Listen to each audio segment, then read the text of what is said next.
समाज के लिए। और ये लोग शायद गांव के लोग हमारे नहीं जानते, हम तो बहुत दिन से आपसे जानते हैं कि माता रानी ने आपको कितना ज़्यादा झोली भरा है। आपके बेटा एक IAS है और इतना बड़े बड़े एक बेटा वो राजेंद्र नगर में इतने बड़े कोचिंग इंस्टीट्यूट का कितने लोगों को IAS वो कितने बना रहे हैं, वो सब माता रानी का आपके ऊपर कृपा है। लेकिन आप माता रानी के नाम पे पैसा और वो नहीं, सच्चे साधक हैं। लेकिन उसमें सबसे बड़ी बात, अब मुझे आपने बोली दिया तो 2-4 लाइन बोली देता हूँ।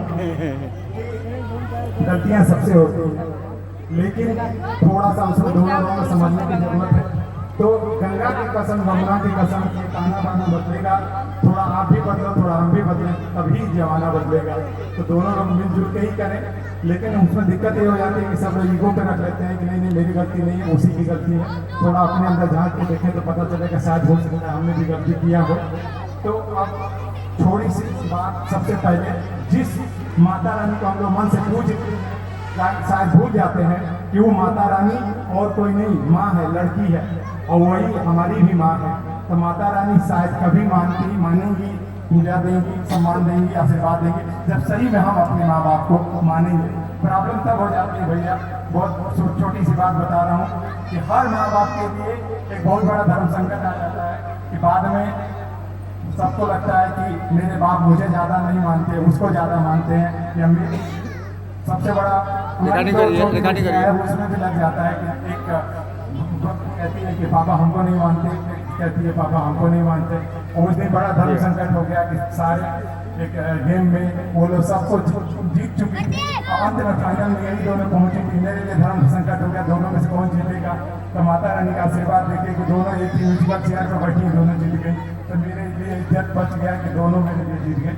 लेकिन अब उस माँ के लिए, बेटी के लिए, बहन के लिए, भाई के लिए, सबके लिए मेरे एक लाइन, अरे ओ माँ ये दुनिया मेरे आंचल से छोटी है, अरे ओ माँ ये दुनिया तेरे आंचल से छोटी है। बचपन में जो 1 रुपया मांगा था उस खन के आगे सब दौलत खोटी है, सब दौलत खोटी है। और सबसे बड़ी बात, लाख खाकर अगर भोजन देने में किसी की शक्ति, मैं अपनी माँ को देख रहा था तो शायद याद आया कि हम लोग अपने काम धाम में इतने बिजी हो जाते हैं कि माँ बाप को शायद इतना टाइम नहीं दे पाते। लेकिन माँ बाप का दौलत जिसके ऊपर है, जिसके ऊपर आशीर्वाद है, उसका कोई जवाब नहीं है। अरे माँ ये दुनिया तेरे आंचल से छोटी है। बचपन में जो 1 रुपया मांगा था उसके खन के आगे सब दौलत खोटी है। मैं किसी ने सच्ची कहा, मैं अपने दुश्मनों के बीच भी महफूज रहता हूँ, महफूज में सुरक्षित।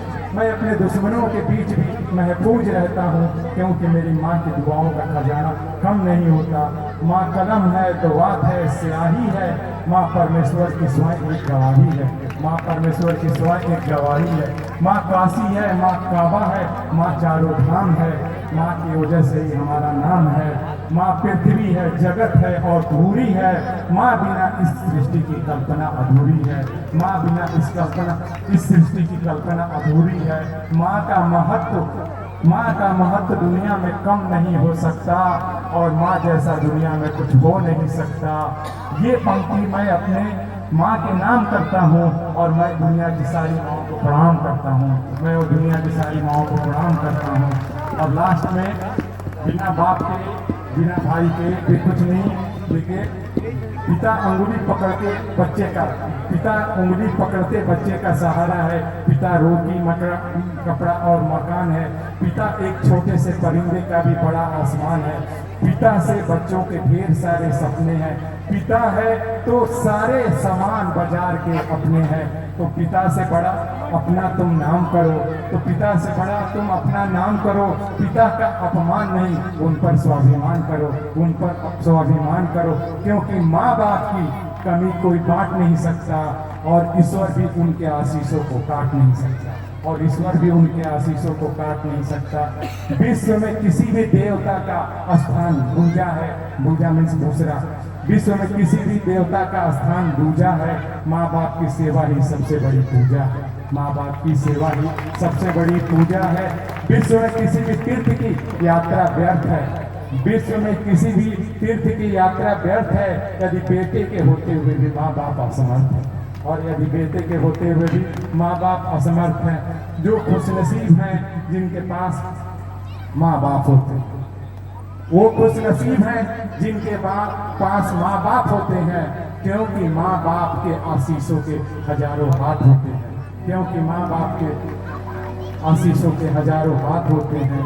और सबसे बड़ी बात कि अगर बात करें बहन की, तो बहन के रूप में अगर हम देखते हैं कि बहन सबसे बड़ी, लोग सोच नहीं पाते कि नदी के दो किनारों को आपस में मिलाना।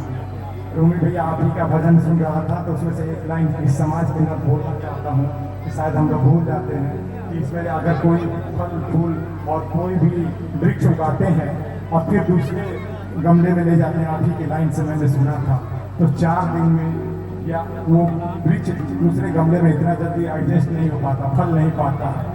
उसी बहन बेटी को हम बचपन कहीं और भी इतना बिताना पड़ता है, शादी के बाद कहीं और बिताना पड़ता है, तो इतना जल्दी जो दोनों परिवार को एडजस्ट कर ले, सम्मानित कर ले, वही बहन बेटियाँ हैं। और सबसे बड़ी बात, शायद हमारे बड़े भाई, हमारे भाइयों, हमारे समाज के लोग नाराज मत होना, सब लोग अपने बिजनेस व्यापार में बिजी रहते हैं, तो शायद सबकी माँ से हम लोग की बहनें ही बात करती हैं और देर देर तक बात करती हैं, और हम लोग अपने काम में बिजी रहते हैं। तो हम लोगों को उसको बुरा नहीं मानना चाहिए, बल्कि खुश होना चाहिए कि चलो हम लोग अपने काम में बिजी हैं, तो माँ बाप से कोई तो बात कर रहा है। और सबसे बड़ी बात, भाई, अभी आप श्री रामचरितमानस का पाठ पढ़ रहे थे, तो सभी के घर में एक बात होती है कि सबका शादी ब्याह होता है और शादी के बाद बच्चे होते हैं, परिवार होता है, तो शायद उसका भी जिम्मेदारी आ जाता है, तो भाई के प्रति प्यार नहीं कम होता। बस ये होता है कि वो भी अपनी छोटी सी दुनिया में वो भी बिजी हो जाता है, वो भी अपने परिवार में बिजी हो जाता है, लेकिन मन के कोने में कहीं ना कहीं भाई के प्रति प्यार भी होता है। और मेरी बहन जो खुद में GST डिपार्टमेंट में डिप्टी कमिश्नर है, और वो खुद अपने परिवार के साथ साथ पूरा ऑफिस देखती है, तो दोनों कैसे मैनेज करती है, मुझे उसका दर्द का एहसास भी है। लेकिन उसके अलावा शायद माता रानी के सामने मैं बोल रहा हूँ कि पिछले 7-8 साल 9 साल से मैं भी अपने बच्चों को बिल्कुल भी ध्यान नहीं दे पाया, तो उसके लिए हम उस पत्नी का क्यों ना आभारी हों, क्यों हमको लोग कहें, गांव के लोग कहीं के जोड़ का गुलाम नहीं, जो हम खुद देखते हैं कि अगर हम सही से टाइम नहीं देते तो उस पत्नी को भी हमको धन्यवाद कहना है, क्योंकि जो हमारे बच्चों को ध्यान रखते हैं हम लोग, ताकि आप अपने दुनिया में काम धाम में बिजी रहते हैं, और वो बेटियां जिनको हम पूजते हैं बाद में भूल जाते हैं नवरात्रि के समय, वो बेटियां तो सही में पूरी तरह से सृष्टि की इतनी बड़ी वरदान है कि हमको तो वही किसी ने सच कहा कि बेटियां घर की उजाला है, बेटियां घर की उजाला है, और बाप के गुस्से का ताला है, और बाप के गुस्से का ताला है, क्योंकि गुस्सा आता है तो बेटियां ही गुस्सा रोक देती हैं। और सबसे बड़ी बात, बेटियां ही हैं जो अगर आप कहीं बाहर जाते हैं तो सिंपल सा पूछती है कि पापा कब जाओगे, कब आओगे, और छुप के घर से निकलते हैं, कोई भी हर बात तो उसको एहसास होता है। और भाई के लिए, सबके लिए है, भाई के लिए कि भाई भी, बड़ा भाई भी किसी पिता से कम नहीं होता, बड़ा भाई भी किसी पिता से कम नहीं होता, और बड़ा भाई है साथ में तो पूरा बाजार अपना होता है, और छोटा भाई अगर है तो समझिए कि उसका सपना भी अपना होता है।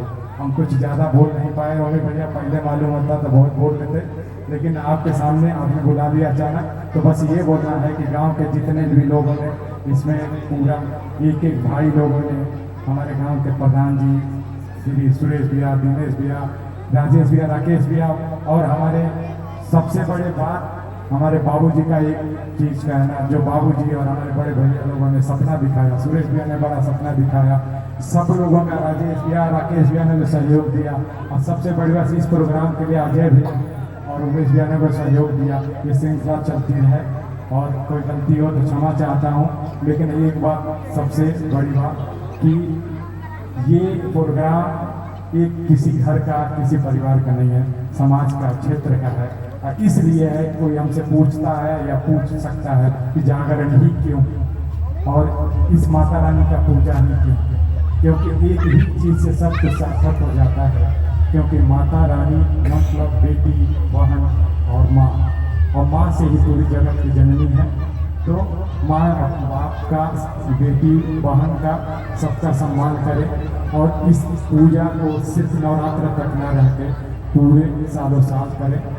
जय माता दी।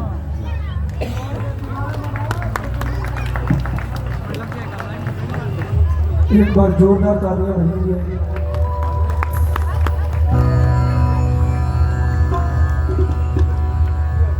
देखिए